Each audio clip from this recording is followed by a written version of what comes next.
Hello everyone. आज हम solve कर रहे हैं CSIR नेट जून 2024 में जो फिजिक्स के पेपर में क्वेश्चंस पूछे गए थे उसके।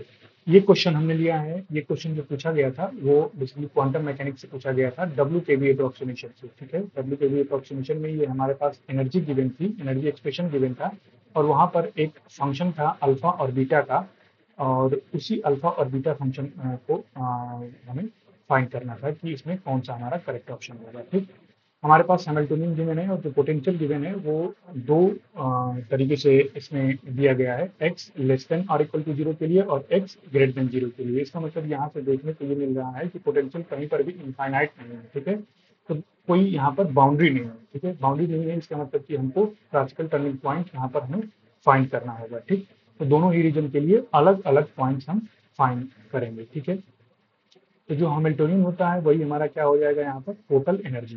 तो ई ही हमारे पास क्या है, ई एन बेसिकली है। तो अभी हम फिलहाल इसको ई से ही डिनोट करेंगे और बाद में हम ई एन यूज करेंगे, तो दोनों सेम है। ठीक है, ये कैलकुलेशन में सिंप्लिसिटी के लिए हम केवल सिंपल ई यूज कर रहे हैं।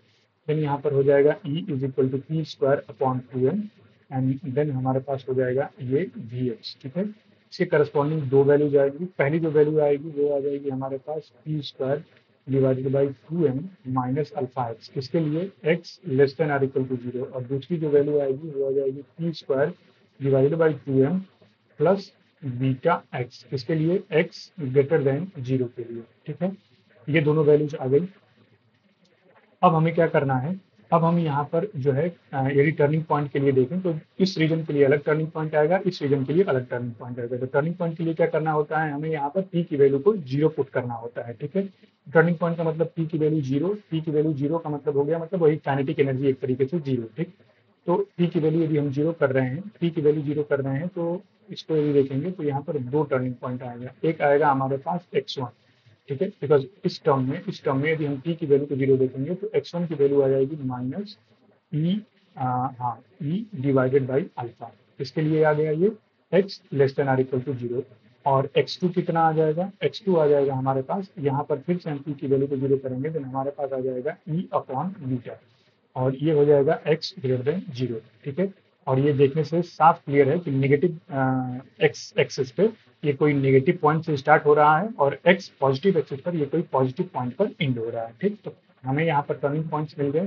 देन हम क्या करेंगे, यहाँ पर एनर्जी का वो कंडीशन लगाएंगे जिसके हेल्प से हम उस एनर्जी एक्सप्रेशन को फाइंड कर सकें। ठीक, तो अब यहाँ पर हमारे पास कोई बाउंड्री नहीं है, तो कोई बाउंड्री के लिए हमारे पास जो कंडीशन होता है वो होता है x1 टू x2, और यहाँ पर होता है P X D X is equal to, कोई भी बाउंड्री यदि नहीं है तो हमारे पास हो जाएगा n minus one by two pi H cross. ठीक है, ध्यान रहे यहाँ पर n plus one by to हम लोग बुक्स वगैरह में पढ़ते हैं, बट वहाँ वो n is equal to zero से स्टार्ट होता है, तो यहाँ पर क्वेश्चन में n is equal to one दिया हुआ था, तो उसके लिए n minus one by two pi H कर होगा। ठीक है, अब पी एक्स के लिए यहाँ पर दो जो है रेंज आ जाएंगे हमारे पास। ठीक है, पहला इंटीग्रेशन जो जाएगा वो जाएगा x1 टू जीरो। ठीक है, पी एक्स डी एक्स। ठीक है, और दूसरा जो इंटीग्रेशन जाएगा वो जीरो टू x2, ये हो जाएगा हमारे पास अगेन पी एक्स से D X is equal to, हमारे पास हो जाएगा n minus one by two pi H plus.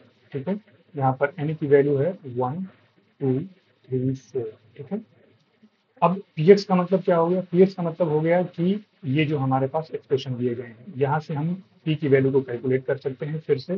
तो दोनों ही रेंज के लिए अलग अलग वैल्यूज आएंगी। तो ये हो जाएगा हमारे पास x1 के लिए यदि हम बात करें, लेस देन के लिए, लेस देन जीरो के लिए यदि हम बात करें, less than zero, less than और इक्वल टू जीरो के लिए बात करें, तो x1 टू जीरो के लिए हमारे पास हो जाएगा अंडर रूट में टू एम, ब्रैकेट में हो जाएगा हमारे पास ई, और ई वही है जो ई एन है। ठीक है, तो ये हो जाएगा हमारे पास ई माइनस माइनस ना होकर के यहाँ पर हो जाएगा E plus alpha x, because D x जो वैल्यू दी गई थी वो माइनस अल्फा एक्स दी गई है। तो ये हो जाएगा D X and then plus हो जाएगा हमारे पास again zero two X two, और अंडर रूट में हो जाएगा हमारे पास टू एम, ब्रैकेट में e minus beta X D X. ठीक है, और यहाँ पर हो जाएगा यही वाला टर्म। ठीक, अब यहाँ पर हम ये देख रहे हैं कि 2m और अंडर रूट 2m ये दोनों इसमें इन्वॉल्व है, तो हम इसको यदि कॉमन ले लें तो हमारे पास बच जाएगा e plus alpha x D X. ठीक है, इसका इंटीग्रेशन प्लस अगेन यहाँ पर बच जाएगा e minus beta X D X. ठीक है, इसका इंटीग्रेशन वही हो जाएगा x1 टू 0 और ये हो जाएगा 0 टू x2। और नेक्स्ट हमारे पास यहाँ पर आ जाएगा 1 अपॉन अंडर रूट 2m और ये हो जाएगा h क्रॉस और यहाँ पर हो जाएगा पाई और ब्रैकेट में n माइनस 1/2। ठीक, अब इन दोनों इंटीग्रल को हम लोग अलग अलग कैलकुलेट करेंगे। ठीक है, तो पहला इंटीग्रल हमारे पास क्या है? पहला इंटीग्रल हमारे पास है x1 टू 0 और ये अंडर रूट में है हमारे पास e plus alpha x D X. ठीक है, तो इस इंटीग्रेशन को कैलकुलेट करने के लिए यदि हम x की वैल्यू क्या कंसिडर कर लें? यदि x की वैल्यू हम कंसिडर कर लें e tan square theta divided by alpha, यदि हम ये कैलकुलेट कर लें देन हमें क्या मिल जाएगा? देन हमें मिल जाएगा dx is equal to e upon alpha 2 tan theta. ठीक है, 2 tan थीटा जो कि tan स्क्वायर थीटा का 2 tan थीटा हो जाएगा, tan थीटा का हो जाएगा tan theta into tan theta का हो जाएगा हमारे पास सेक स्क्वायर थीटा। ठीक है, सेक स्क्वायर थीटा और ये हो जाएगा डी थीटा।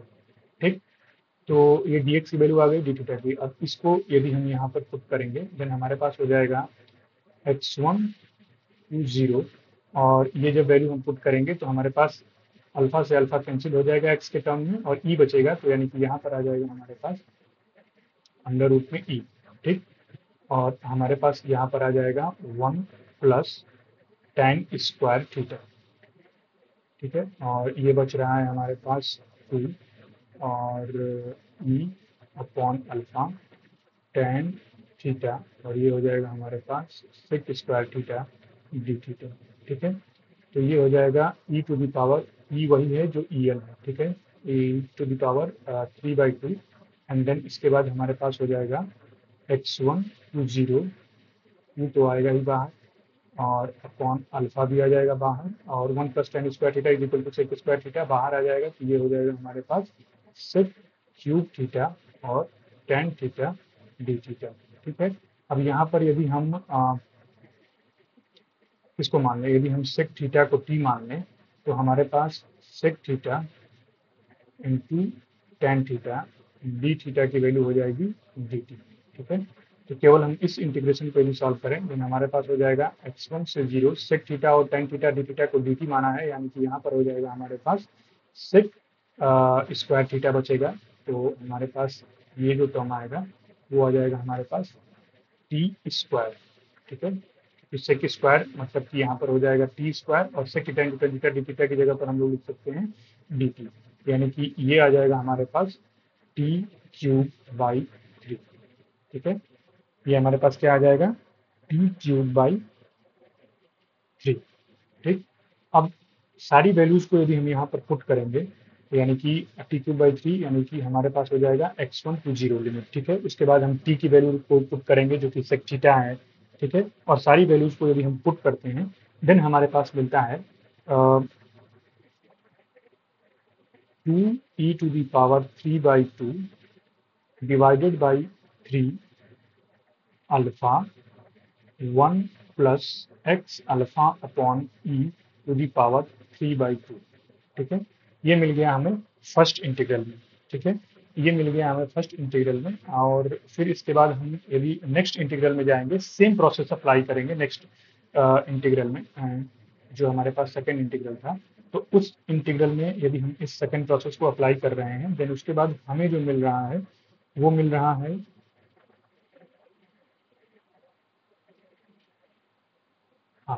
वो हमें मिल रहा है minus 2e to the power 3/2 divided by 3 beta.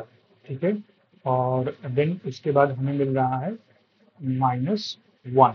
ठीक है, हम जब उसकी लिमिट को रखेंगे एंड देन उसके बाद हमारे पास ये जो सेकेंड इंटीग्रल था उसकी वैल्यू है, एंड देन उसके बाद माइनस माइनस से उसको क्या कर देगा प्लस, देन हमारे पास आ जाएगा 2e 3/2 डिवाइडेड बाई 3 बीटा। ठीक है, 3 बीटा, और इसमें जो टर्म आ रहा है वो आ रहा है एक्स अल्फा 3/2। उसके बाद हम यहाँ पर इसमें जब हम अपर लिमिट और लोअर लिमिट के वैल्यूज को रखेंगे देन हमारे पास केवल इतना टर्म ही बचेगा। ठीक है, तो नेक्स्ट हमारे पास आ गया 2e to the power 3/2 divided by 3 alpha plus 2e 3/2 divided by 3 beta is equal to 1 upon under root 2m, और ये हो जाएगा हमारे पास h कट पाई ब्रैकेट में n माइनस 1/2।